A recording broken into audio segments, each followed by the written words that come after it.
I went to Intramuros last week with my family and this is what we did. Binisita nga pala namin muna yung kuya ko sa work niya para mag-tour saglit tapos kumuha ng photos. Naglibot lang kami dyan sa barko tapos ayan si mama ganap na ganap dyan, parang kitang-kita yung Cavite dyan sa taas. After nga namin maglibot, lumabas na rin kami para mag-lunch at bumisita sa Manila Cathedral. Pangatlong beses ko na nga pala ito pumunta sa Intramuros pero ngayon ang kasama ko naman sila mama.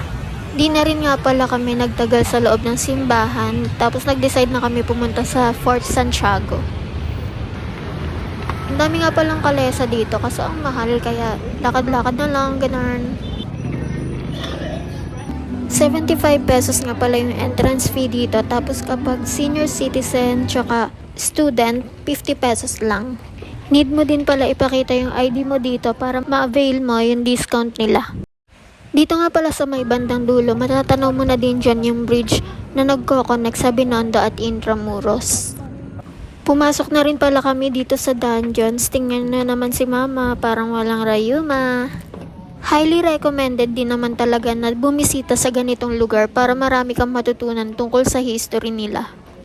After nga rin namin pumunta sa dungeons, naglakad-lakad na lang kami tapos nagpahinga at in-enjoy yung view dito sa taas.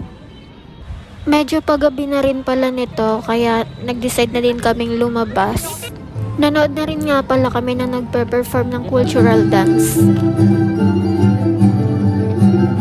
Nakakatuwa nga rin sila panoorin kasi the whole time na nagsasayaw sila talagang nakangiti lang sila sa mga guests.